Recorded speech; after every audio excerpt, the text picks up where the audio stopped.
हरे कृष्णा। आप सभी का दिन शुभ और मंगलमय हो। इससे पहले कि कार्तिक मास की कथाएं सुनने के लिए आप सभी का बहुत बहुत धन्यवाद। अगर आपने हमारे चैनल को अभी तक सब्सक्राइब नहीं करा है तो करिए।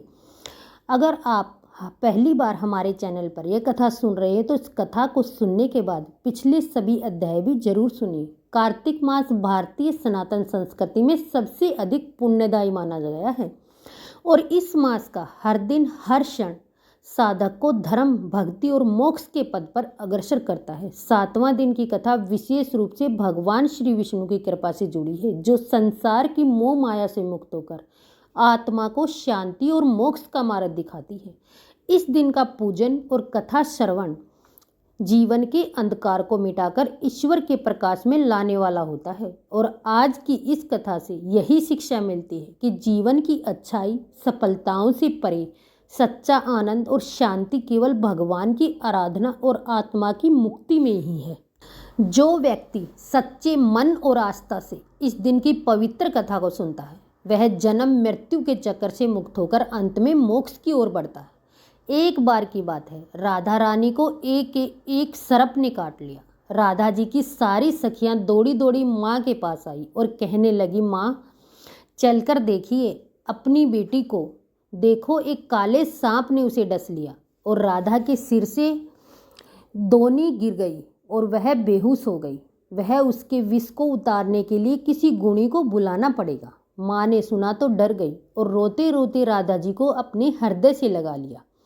एक सखी कहने लगी, माँ यदि राधा जी को ठीक करना है तो श्री कृष्ण जी को बुला लाओ। अगर श्री कृष्ण आ जाएंगे तो राधा जी तुरंत ही जीवित हो जाएंगे, क्योंकि श्री कृष्ण गरुड़ है, तीनों लोकों में उनके श्रेष्ठ कोई नहीं है। सूरदास जी बता रहे हैं कि राधा रानी को ठीक करने के लिए आज श्री कृष्ण जी को बुलाया जा रहा है। अब राधा रानी की सखियां कृष्ण जी की मैया यशोदा के पास आई और कहने लगी, मैया तुम्हारा कृष्ण सांप के विष को मंत्रों से उतारने वाले गरुड़ हैं और आप अपने पुत्र को हमारे साथ भेजो। तो राधा रानी को काले सांप ने डस लिया है। मैया यशोदा ने सुना तो सुनकर मुस्कुराने लगी कि अभी थोड़ी देर पहले तो राधा रानी मेरे घर आई थी। राधा रानी की मूर्छा के मूल कारण को समझकर मैया यशोदा चुप हो गई और सखियों को अपने हंसने का कारण नहीं बताया। अब मैया यशोदा कान्हा जी को पुकारने लगी, कहने लगी, कान्हा राधा के यहाँ कीर्ति नाम की ग्वालिन तुम्हें बुलाने आई है, तुम वहाँ चले जाओ। सुना है राधा को काले सांप ने डस लिया और तुम कब से ज्ञानी बन गई। लल्ला जल्दी जाओ और उसका विष छुड़ा दो। माँ ने मन ही मन मुस्कुराकर कहा, कृष्ण सुना तुमने, तुम कुछ ऐसा मंत्र जानते हो कि काले सांप का विष उतर जाता है। अब श्री कृष्ण जी गरुड़ी बनकर वहाँ आ गई। तब वृषभानु सुधा राधा ने सुना तो मन में बड़ी प्रसन्न हुई कि श्री कृष्ण तो आज मेरे द्वार पर आए हैं और अपने आप को राधा रानी धन्य समझने लगी। प्रेमवंश वह एकदम मूर्छा और राधा जी की आंखों से प्रेम के आंसू झलकने लगे और राधा को इस प्रकार देखकर माँ भी व्याकुल हो गई। वे समझने लगी कि राधा के एक एक अंग में विष का गहरा प्रभाव हो गया है और अब तो माँ रोती व्याकुल होकर इधर उधर फिर रही। वे अपनी पुत्री को बार बार गले लगाती और फिर राधा रानी की दशा देखकर पानी पानी हो रही है। श्री कृष्ण के आने की खबर सुनकर माँ दौड़ कर आई, कान्हा जी के पैरों को पकड़कर कहने लगी, हे मोहन, मेरी लाडली बेटी राधा बहुत ही व्याकुल है, कृपा इसके ठीक कर दो। माँ चाहे जो समझे, लेकिन प्रेम पूर्ण हृदय के प्रेम भाव को राधा रानी और श्री कृष्ण दोनों ही पूरी तरह से समझ रहे थे। तब श्री कृष्ण ने कुछ झाड़ फूंक शुरू कर दिया और राधा जी को स्पर्श किया। जैसे ही उन्होंने राधा जी को स्पर्श किया तो एकदम से किशोरी जी यानी श्री राधा रानी ने आंखें खोल दी। श्री कृष्ण जी वास्तव में बहुत बड़े ज्ञानी हैं। शरीर का विष तो उन्होंने झाड़ दिया, लेकिन मन और सिर पर प्रेम का जादू कर दिया और राधा रानी ने होश में आकर अपने नेत्र खोले और आगे श्री कृष्ण को देखा तो बस एकटक निहारती रही। फिर लाज से एकदम खड़ी होकर अपने वस्त्रों को संभालने लगी। फिर राधा रानी ने अपनी माँ से पूछा, माँ आज क्या है, सब लोग यहाँ इकट्ठे क्यों हैं? माँ बोली, राधे तुम्हें सांप ने डस लिया था और तुम्हें अपने तन मन की कोई सुधि नहीं रही थी। अब राधा रानी को बताने लगी कि कृष्ण के मंत्रों के द्वारा तुम्हारा उपचार हुआ। राधा रानी की माँ बार बार कुंवर कन्हैया की बलाइयाँ लेने लगी। माँ ने श्री कृष्ण के मुख को चूमा, गले से लगाया और फिर अपने घर भेज दिया।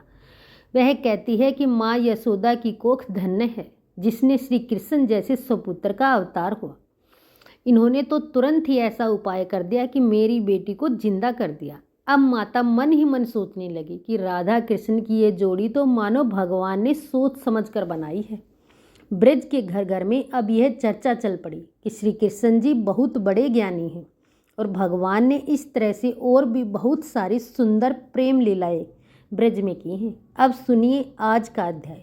आप सुन रहे थे कि भगवान शिव और जलंधर के बीच भयंकर युद्ध हो रहा था। उधर वृंदा ने सौपन में देखा कि उसका पति समस्त अंगों पे तेल मलकर प्रेतों के साथ दक्षिण दिशा की ओर जा रहा है। यह सौपन देखकर वृंदा अत्यंत चिंतित हो गई।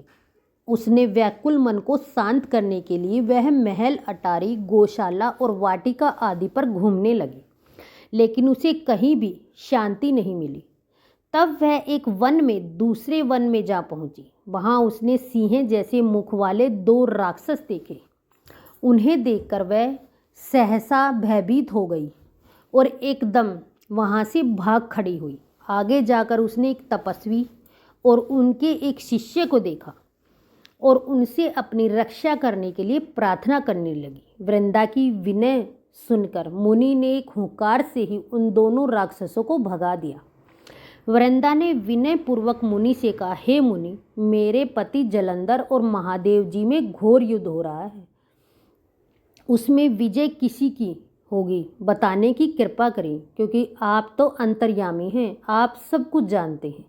वृंदा के वचन सुनकर मुनि ने आकाश की ओर देखा। उसी समय 2 बंदरों ने आकर मुनि को प्रणाम किया और फिर मुनि का संकेत पाकर वे दोनों बंदर वहां से चले गए। थोड़ी देर बाद वे दोनों बंदर आकाश की ओर से आए और उन्होंने जलंधर दैत्य का सिर और धड़ लाकर पटक दिया। वृंदा अपने पति के मृत शरीर को देखकर अत्यंत दुखी हुई और विलाप करती पृथ्वी पर मूर्छित होकर गिर पड़ी। मुनि ने अपने कमंडल से वृंदा पर जल छिड़का तो उसे कुछ होश आया।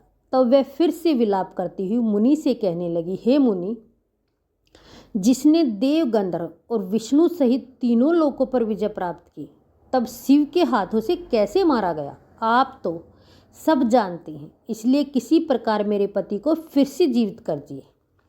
तब मुनि कहने लगे, हे भद्रे, भगवान शिव के हाथे मारे हुए को जीवित करना तो असंभव है, परंतु फिर भी हम तुम पर कृपा करके इसको जीवित कर देते हैं। ऐसा कहकर मुनि अंतर्ध्यान हो गए और जलंधर जीवित होकर वृंदा के साथ प्रेमालाप करता हुआ आलिंगन वृद्ध हो गया। वह सब जालंधर का नहीं था, वरना जालंधर के वेश में स्वयं भगवान विष्णु थे। वृंदा जलंधर वेशधारी विष्णु के साथ उस वन में रमण करती रही। फिर एक दिन अपने पति के वेश में विष्णु जी को पहचानकर वृंदा अत्यंत क्रोधित हुई और बोली कि तुमने मेरा पतिव्रत धर्म नष्ट किया है, इसलिए मैं तुम्हें श्राप देती हूँ। निश्चय ही वह कपट मुनि तुम ही थे और तुमने ही माया द्वारा 2 राक्षस बनाए थे। कालांतर में वे दोनों राक्षस तुम्हारी स्त्री का अपहरण करेंगे और तुम्हारा शिष्य था वही बंदर का रूप धारण कर तुम्हारी सहायता करेगा। और क्योंकि तुमने मेरे साथ छल किया है, इसलिए तुम अभी इसी समय शिला अर्थात पत्थर हो जाओ। वृंदा के इस प्रकार श्राप देने की कथा सुनाने के बाद देवऋषि नारद ने महाराज प्रथा से कहा, हे राजन, भगवान विष्णु ने देवताओं और अपने भक्तों की रक्षा करने के लिए ही पतिव्रता वृंदा का शील भंग किया था, इसलिए मन ही मन से अत्यंत दुखी भी थे। उन्होंने वृंदा से कहा, हे वृंदा, तुम्हारे श्राप को ग्रहण करते हुए मैं अवश्य ही शिला हो जाऊंगा, परंतु तुम भी वृक्ष रूप होकर मुझको प्राप्त होगी। उसी समय वृंदा अपने पति के चरणों का ध्यान करके विष्णु जी के मना करने पर भी अग्नि में प्रवेश कर गई और शिला रूप में भगवान विष्णु वृंदा का स्मरण करते हुए उसकी चिता भस्म में लौटने लगे। उधर युद्ध क्षेत्र में जलंधर दैत्य राक्षसी माया द्वारा पार्वती का रूप धरकर भगवान शिव को मारने लगा। उसकी इस माया को देखकर भगवान शिव नीचे को मुख करके बैठ गए। यही उचित अवसर जानकर जलंधर ने भगवान शिव पर अनेक बाणों से प्रहार किया। इस प्रकार भगवान शिव को संकटग्रस्त देखकर भगवान विष्णु तत्काल आ गए और उन्होंने राक्षसी माया का शिव जी को बोध कराया। तब सचेत होकर भगवान शिव ने अत्यंत वेग से दैत्यों पर भयंकर बाण वर्षा आरंभ कर दी, जिससे भयभीत होकर शुंभ और निशुंभ भी युद्ध क्षेत्र से भाग खड़े हुए। तब भगवान शिव ने उसको श्राप देते हुए कहा, क्योंकि तुम युद्ध क्षेत्र से भागे हो इसलिए पार्वती जी के हाथों से मारे जाओगे। इधर वृंदा का पतिव्रत धर्म भंग होने हो जाने से जलंधर का बल समाप्त हो गया और भगवान विष्णु ने सुदर्शन चक्र अपने तेज सहित भगवान शिव को दिया। तब भगवान शिव ने श्री हरि के तेज के साथ अपना और ऋषियों के तप और पतिव्रता स्त्रियों का तेज मिलाकर जलंधर दैत्य पर छोड़ दिया। सुदर्शन चक्र के प्रहार से अब जलंधर का सिर कटकर धरती पर गिर गया और सिर धड़ से अलग हो गया। जलंधर का तेज शिव में और वृंदा का तेज पार्वती में समा गया। देवताओं ने शिव जी की स्तुति करते हुए उनसे कहा, हे महादेव, जलंधर को मारकर आपने हम लोगों पर महान उपकार किया, परंतु एक अनर्थ हो रहा है। महादेव वृंदा के पतिव्रत धर्म से मोहित होकर भगवान विष्णु को निरंतर उनके चिंता भस्म में लौट रहे थे। इसलिए हे महादेव, हे भोलेनाथ, आप कृपा करके इस विषय में कुछ कीजिए। तब भगवान शिव बोले, हे देवताओं, तुम सब भगवान की योग माया की शरण में जाओ, वहीं इस संकट को हमें निकाल सकती है। तब समस्त देवता योग माया की शरण में जाकर स्तुति करते हुए बोले, हे देवी, आप संपूर्ण जगत की उत्पत्ति, पालन और नाशक करने वाली हो। सतोगुण, रजोगुण और तमोगुण आपसे ही उत्पन्न हुए। आपकी माया का स्वयं ब्रह्मा जी भी जान सकते हैं। ऐसी देवी को हमारा नमस्कार है। जिनके भगत कभी अनादर और मोह को प्राप्त नहीं होते, ऐसी मूल प्रकृति को हमारा नमस्कार है। उस समय देवताओं ने आकाश में एक तेज पुंज देखा और आकाशवाणी भी सुनी। रजोगुण, तमोगुण और सतोगुण रूप गौरी, लक्ष्मी और सरस्वती में ही है। इन्हीं तीनों रूपों से तुम्हारी सिद्धि होगी, इसलिए तुम उन्हीं की आराधना करो। फिर उन तीनों देवी ने प्रकट होकर 3 बीज देते हुए कहा कि इन तीनों बीजों को जहाँ पर भी इस समय भगवान विष्णु हैं बोकर अपना कार्य सिद्ध करो। देवताओं ने तीनों बीज ले जाकर जहाँ पर वृंदा की चिता में श्री विष्णु लेट रहे थे वहाँ पर बो दिए। उस तीनों बीजों से 3 वृक्ष उत्पन्न हुए। रजोगुण सरस्वती वे आंवला, तमोगुण गौरी से तुलसी और सतोगुण अपना बीज ईर्ष्या युक्त कर दिया था। इसलिए मालती भगवान की पूजा में निंदी और आंवला और तुलसी भगवान को अति प्रिय है। इसलिए प्रकार वृंदा ने वृक्ष रूप होकर भगवान शालिग्राम से संयोग किया। इसी कारण कार्तिक मास के उद्यापन में भगवान की पूजा तुलसी जी के मूल भाग में की जाती है। जिस घर में तुलसी जी का पौधा होता है उसमें यमदूत कभी नहीं आते।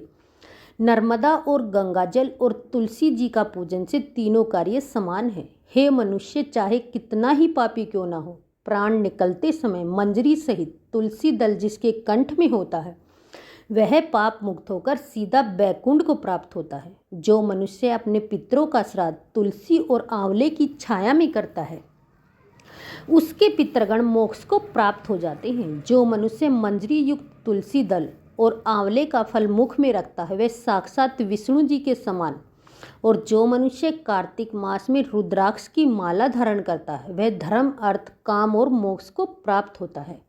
तुलसी और आंवले का महात्म स्वयं श्री ब्रह्मा जी कहने में असमर्थ हैं। जो कोई श्रद्धा भाव से कथा को पढ़ता या सुनता है वह भी अंतकाल में मोक्ष को प्राप्त हो जाता है। इस प्रकार देव ऋषि नारद महाराज प्रथ को ये कथा सुनकर कुछ क्षण के लिए मौन हो गए। इसके आगे का वृत्तांत आप अगले अध्याय में सुनेंगे।